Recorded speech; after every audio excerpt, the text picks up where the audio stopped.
All right. Good evening, everyone. For those of you who are joining us from the Pacific Northwest, and good morning to those who are joining us elsewhere in the world, in China.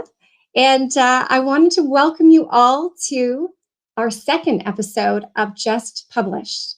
I'm thrilled you decided to join us today. My name is Heather Odendahl. I am the co-founder and CEO at WNORTH. WNORTH is North America's premier organization dedicated to the development of women mid-career on a trajectory towards senior executive leadership.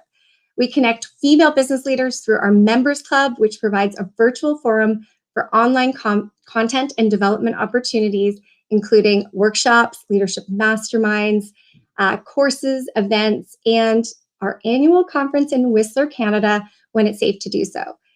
If you are a woman in business and you would like to connect with other like-minded women who are ambitious and have drive, I encourage you to consider checking out the WNORTH community at wnorthconnect.com. We have an online platform where you can connect with women from across our membership. Tonight, I'm pleased to welcome Emily Chang, who is the author of The Spare Room, to our new series, Just Published. Now, this series is dedicated to elevating the voices of authors who are putting forward incredible business and leadership content written from a gendered lens. And so I'm so thrilled, and I'm going to bring her up here to welcome Emily to our stage this evening. Welcome, Emily. I'm going to do a short introduction, but I wanted to welcome you to the stage here. Thanks, Heather. Thanks so much for having me. Yes, of course. And so Emily is a seasoned leader and businesswoman, and she is currently the CEO at McCann Worldwide Group in China, and she's the former CMO at Starbucks China. She's now a published author, a mother, and speaker. And as I mentioned, she is based in China. Her job brought her and her family there to, over 8 countries worldwide. And Emily and her family have opened their home to over 16 underprivileged young people who have been abused, neglected, or marginalized to find sanctuary in her spare room. So that, leads us right into this book. And I sort of mentioned this earlier when I was just chatting with you. I have, it has had a profound impact on me, that reading this book and hearing the stories that you've uncovered, and the stories that you've shared about your spare room. So one of the things that I'd love to take back to is the reason you wrote this book. So I know you actually had a TED Talk that you did on this subject a few years ago. Can you walk me through what that process was? First of all, when you were asked to do a TED Talk, and then how you chose this topic, and then that next stage of writing the book. Can you share a little bit more about that? Sure. It all happened somewhat organically because we've had so many young people in our home, and they've always been part of our life. So they're not sort of hidden in a room. They come to work with me. They go to social events together with our family. So everyone is engaging with our spare room friends through like the course of 20 years. And people just keep saying, some of these stories are really extraordinary. It would be wonderful if you can capture them. Not only to share, just like how inspiring it is to hear from some of them and how they've overcome amazing challenging obstacles, but also because there's a lot to be learned about social justice and how big some of those cracks are, both in the US and China. So that's how it started. And I was starting to kind of spend a little bit of time every week writing back maybe in 2017 or 18. And then I was at dinner one night talking about this with a woman who had just published a great book. And I was asking her some tips. And across the table from us was one of the orchestrators of TEDx Shanghai. And she said, that would be a really good story to tell on the stage. Would you be willing? So I put the book on the back burner thinking, well, my only goal is to tell these stories. So maybe it's not a book platform. Maybe it's a TEDx. And that's a 9-month process. So I really just tabled the book, went through the TEDx process and gave that first TEDx talk, and then kind of thought, well, that was done. And then it just kept niggling at me, and enough people kept asking Are you going to write the book? I think you should still write the book. And so it got to a point where I was spending almost 4 hours every weekend. My family was super supportive and just holding myself away in my bedroom writing, trying to remember all the details. And then it came to a point where my daughter was interested to get to the US because we've been in Shanghai for a long time. This is where she grew up. So we thought, well, let's go over. And Starbucks was wonderful, gave us a 6-month temporary assignment that relocated us back to the US. And then I gave myself 1 year's time to write. And I guess what I'll say through the details of this story is everything was held really loosely. There wasn't a clear goal. There wasn't sort of like success criteria as we often have at work. It was like, this is a real passion. And I think when we're called or feel really driven to do something, we ought to just give it a try. And let's not define success so succinctly, like it has to be a book. Maybe it's a TEDx talk, or maybe it's just to write out the stories and then post it on a website and then go back to work one day. But giving ourselves a year's time as a family to do this sort of experiment is really what we did. And then it just sort of transpired. We found an agent, we found a publisher, and here we are. I love that you're so transparent and that you share just the fact that you took that time to do this. You know, you took that time off work. You know, there are you hear stories of people writing books while they're also working, and the undertaking that has, and just that you were so dedicated to producing this content that you made that commitment. So thank you for sharing that. And I think it was when you came back to North America that I first connected with you, and that was a couple of years ago. So it's great to sort of come full circle and have you on this discussion. So one of the questions I really wanted to get into, and so for those who have not read the book, it's a collection of some of the stories, not only your stories, but other stories of social impact and giving back. And I'm really interested in having you share with the audience a little bit more about that first time that you shared your spare room, because I think that is a really impactful story. And I believe it was Leah. Was it Leah, the name of the woman? So can you share a little bit about that time of your life? Yeah, absolutely. I had just turned 20 years old. So I would say the reason it took me so long in my life to write the book is because I didn't realize the spare room really was a thing. And I didn't know how to put words behind what it means and why I think everybody has a spare room. To me, this is less of a book and more of a movement. And I would hope, you know, by writing it and hopefully inspiring other people can come to realize what their spare room is sooner in life and live with more intentionality sooner. Because I kind of just fell into it.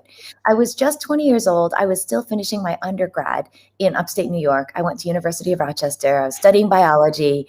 I was taking on a couple of jobs, putting myself through school. Upstate New York is terrible, gross weather in the winter. And I was driving my old beater car back to my old tiny apartment that, if I remember, was like $210 a month rent. And I just happened to look out my window. It was like after 8 p.m., slushy, disgusting weather. And there was this little form huddled on the curb. And your initial reaction is to lean over and lock the door, to be honest, you know, and I did that. And then I had a double take and I thought, oh, that's not a homeless person. That's a really small person. And then I looked again. This is like notoriously the longest traffic light, and it's right outside my university. So I'm like, we'll be here for 2 minutes. And I realized it was a child. And then as I looked closer, it was an Asian child. And I thought, I don't know, you know, there are things that resonate with you. And it's not always how we look that draws me to people. But in this case, she just really looked like myself, 15, 20 years ago. And I just unrolled my window and asked her if she needed help. And I still remember, you know, imagine this, like it's sleeting, it's gross. You can barely see out the window. There's the reflection of the red light on her face. And she slowly looks up. You can see she's been punched in the eye and you can see her lips swelling and it's just still like bleeding. It's still bleeding even in the rain. And she swore at me. and I just thought, okay, she doesn't need my help. And then I thought, no, she actually really does need my help, but she doesn't want my help. But then maybe she really does want my help. So what do? I'm having all these thoughts. The light turns green. Everyone's honking at me. And I just can't put my foot on the pedal. And I think it's important to say, Heather, I don't think I was a particularly good person. It wasn't like I was suddenly philanthropic and I'm like, let me help this poor child. No, I was intellectually trying to rationalize my way to get home as soon as possible. I'm like, I have so much to do. I haven't eaten dinner. It's disgusting outside. And it was like head and heart were at battle. And then the light turned red again. And so I was there for another 2 minutes. And I convinced her to have dinner with me. And there's like a diner just down the street. And I said, you don't have to get in my car. You don't know me. I can meet you there. I'll buy you dinner. She ended up getting in the car. We ate. She didn't talk to me the entire time. So it wasn't like a warm, fuzzy moment. Definitely not made for a movie. She's like dripping gray water all over the restaurant floor. Everyone's staring at us. I'm asking her questions. Like, I can talk all day, obviously. And she's just not responding at all to anything. It's so awkward. And then she just gets up and starts to walk away. And that's when I'm looking at this little frail figure and I'm thinking, you can't just go back out there. She has nothing on her, no backpack. Clearly, she doesn't have a place to go. So I just asked her, where are you staying tonight? And that's how she ended up staying just one night in I called it I said, I have a spare room. And I didn't actually. It was just a studio apartment. I love that part of the book because there's so many times that people think that they need to have a lot to make an impact, and I love that part of the book where you're like, you can come stay with me. I have a spare room. And I'm sure you're going to share that she goes in and she's looking around and she's just like, there's no spare room. This is a studio apartment. I just love that part. She was sassy. And I think that's another thing. Like, it's not always like a smooth Hallmark moment. I think some of these kids, they've survived because they're tough kids. And I think we have been blessed. I've personally been blessed much more than I've blessed anybody who's lived in our spare room because I've learned so much. I'm a passionate, extroverted, open, excitable person. And I think, sharing our room with so many people from such very different walks of life and backgrounds has really given me a much deeper empathy and like a softness it's been really, really helpful, I think, for me as a leader as well. I think being open to experiences that are uncomfortable is really important for all of us. And whatever that experience looks like, wherever it finds you, I would just encourage to lean into it.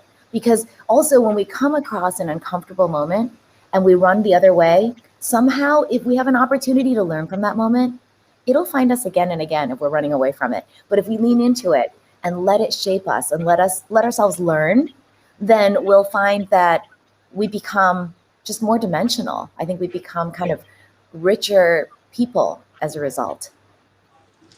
I love that. And I'm going to ask you a question around, because I love the subtitle of this book. It's Define Your Own Legacy, Your Own Social Legacy to Live a More Intentional Life and Lead with Authentic Purpose. Yeah. And you talk about when defining your social purpose and your social legacy, that you have to find the thing that offends you. Mm-hmm. And then on one side, and then on the other side, there's the thing that you can have to offer. Yeah. And for you, it was that moment of, I have a spare room, mm-hmm. but I do. Can you elaborate a little bit more on that idea of the thing that offends you and what you can offer in the context of some of our listeners that may be thinking about how do I define my social legacy? Totally. First of all, I was laughing when you said you liked the subtitle because it's so boring to me, but it's like, I tried to come up with something pithier, something catchier, and I'm like, but this is what it is. And this is what I hope is a service to the people who read it. So I'm just going to leave it like that. I think I love it in the context that I know the deeper meaning, Yeah. I think that having read it and reading it back and I think that's what we're all searching for, is we are looking for that bigger vision, what that bigger purpose is. I hope so. And that's where I feel really grateful for the opportunity to do the TEDx and put the book on the back burner, because through those 9 months, I had a ton of conversations about the spare room. What is the talk? Like, TEDx really helps you unpack deeper and deeper and deeper. What are you really trying to say? What's your core message? And I started realizing through the course of these conversations, people really do want to live with more authenticity. They want to live with more intentionality. I think there are a couple of challenges. One is either they know the thing that offends them, they know that thing that they want to invest more into, but they don't know how to get started. Or people generally have a sense of, I know what my capabilities are. I know what I have to contribute, but I don't know where to direct it. It's kind of one or the other, I found. And then the other thing I noticed was people at different age groups. So I'm in my mid 40s, and we get to this point where maybe we had defined success or sort of our aspirations as a title, as a certain pay, as a particular family structure.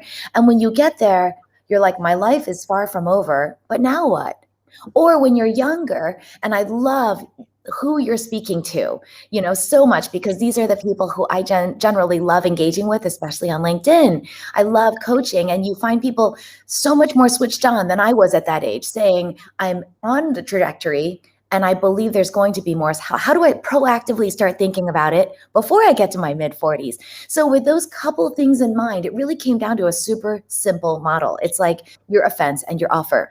Everybody's got this unique offer, which is a package of your unique personality traits, your characteristics, your skill set, your capabilities, and your resources. And we take quite a business approach and unpack each of those things. So by the end of that chapter, you're able to articulate clearly, here's my offer. And then the next chapter unpacks the offense. And I really spent months on this part, because how do you wrap a template around the world's offenses? And ultimately, I used the United Nations 17 Sustainable Development Goals, because that really is the most holistic approach. And then I wanted to take those goals and make them tangible, because some of them sound really higher level. And it's like, I don't know, does life underwater or life on earth really resonate with me? But finding like specific examples that people can say, oh, that is the thing that's always bugged me. It allows you to kind of check boxes, and you should be able to write your offense at the end of that chapter. And then the third one just makes it a super simple Venn diagram. Take the intersection of your offer and your offense, and that middle space is what I'm calling your social legacy. And people have asked as well, isn't it just purpose, like life purpose? And I guess it's what you want it to be. I was challenging myself to get more specific on what I want that middle piece to be, because purpose can be widely used and sometimes a little bit like high level. But social legacy simply says, let's start with legacy. I want to leave things better than I found them. That's my legacy. I leave like a fingerprint. And social just says, define your social space. Is it online? Is it offline? Is it a small space like your home, your neighborhood? Or do you think of your society as much bigger, the entire workplace, your company, the world, your country? So everybody defines it differently. And for me, as I thought about my own social legacy, I realized our impact tends to be in our specific community. We always find, or somebody finds us who needs a spare room wherever we're living. To your point, 8 different homes. So that's my social. My legacy is I want to leave that person better than I found them. And I want to use this opportunity to open my life. It makes me a little vulnerable. My husband and my daughter are part of that too. But hopefully it inspires other people to say, maybe it's not that hard. Maybe something that looks like something people often say, I would never do that. As soon as you get to know us, you're like, no, I mean, I would never do that. And I have like 16 times. So you find that you're capable of so much more than you think you are. And you find that it's much more additive, and it gives your life an abundance rather than feeling like you don't have enough time to do all the things you want to do. I love that. And I'm so grateful to be having this discussion around purpose and legacy. I had something I wanted to share with you is our conference that we meet every year in Whistler, Canada, was scheduled for April 2020. Obviously, we had to postpone and cancel, and eventually. The theme of that conference was cultivating legacy. And we postponed and then had a virtual version of it in the fall. And I changed the theme name from Cultivating Legacy to Cultivating Change, because at the time in the summer, I mean, I have a 2-year-old and a 5-year-old, and many of the women in our community have children or had just very busy jobs. We were head underwater, or we were just trying to keep our head afloat. And so, right or wrong, I was like, I don't know if we can talk about cultivating legacy right now when we're just trying all to survive. And so we changed it to Cultivating Change, and which really resonated well with the Black Lives Matter movement, and the rise of creating change within diversity and inclusion. And I don't regret that decision, but it has prompted me to, as we start to open up and we start to feel a little bit more supported, to revisit that legacy and what that looks like. And I agree with you. I think this next generation of leaders, it's so important to us to have that legacy. And we're not going to wait until we're retired to create that. I mean, we've got one life to live, right? Look, I'm 45. Like, I called last year when I stopped to write the book Professional Halftime. I hashtagged myself. I'm halfway through life. Like, I was talking to my daughter who's 12. She's got 6 years left with us, and she's going, I mean, somewhere, some university. Life just goes by so quickly. So good for you guys for not waiting.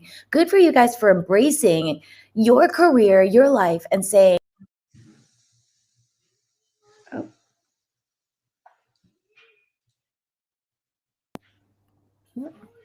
Oh, was that me? We froze for a second there. Oh, it seemed fine on this side. Sorry. Okay, that's okay. Well, I was just saying, yeah, I think it's so great that you guys everyone's leaning into this and saying, I've got this one life. I look at it, because when I was younger, I just felt like there's an eternity ahead of me, but there isn't. There's one life to live. And you guys are saying, I want to live every minute of it with intentionality. I'm not going to squander what I've been given. I think that's amazing. Awesome. Awesome. I've got one more question. And then we're going to turn it, we're actually going to log in to see some of our members and get some of the questions from them. Yeah, I'm really excited. Just around, you spoke about in the book the importance of going without and experiencing what it's like to live on the very basics. I love this because I'm rolling on the theme of our last session. We had Erica Keshwin and her book, Rituals Roadmap. And we talked about rituals, and we talked about, those types of experiences with our family. Can you share a little bit more about that going without and what kind of lessons it instills with your daughter? I'd love to hear more. Yeah. Oh, my mind went so many places. Going without, I think the first thing it's important for each of us to cultivate, especially as parents, but also for ourselves, is a real heartfelt authenticity in terms of our empathy. It's very easy to have sympathy, but to have empathy means you understand the other person's suffering and experience. How can we understand that when, frankly, we all live very privileged lives? I think opening up our home is our way of living day to day. And it's not always, it's definitely not always easy. And we have to remind ourselves that giving is not for the sake of having the recipient demonstrate gratitude or appreciation. The recipient may actually be angry with us or resentful because their life circumstance is so different. So we've learned to give regardless of the response or of the outcome. And just to say, this is what we have been designed to do. We are able to be generous. So let's do it anyway. And maybe there's not a positive response now, but we know we're building into this person. And later, one day down the line, maybe she'll remember something really good. Or maybe in a year, something incredibly positive will start to transform in her life. You never know what the possibilities are. And all you can do is lean forward in faith, defined as like the things that you can't see, but that you have to have some degree of hope in and positive intent behind to try and get there. And I think beyond the spare room, like there are other things we cultivate as rituals with our family that we try to go without. So we find opportunities once a year. So my friend Chuck has this thing that his family does. They call it Rice and Beans Week.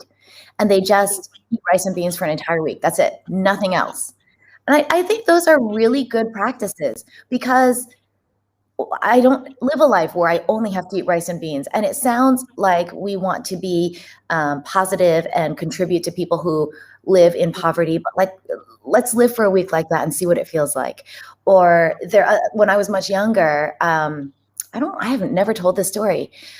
I had Leah living with me, and she had told me some stories of what it was like living on the street. She'd never lived in a shelter.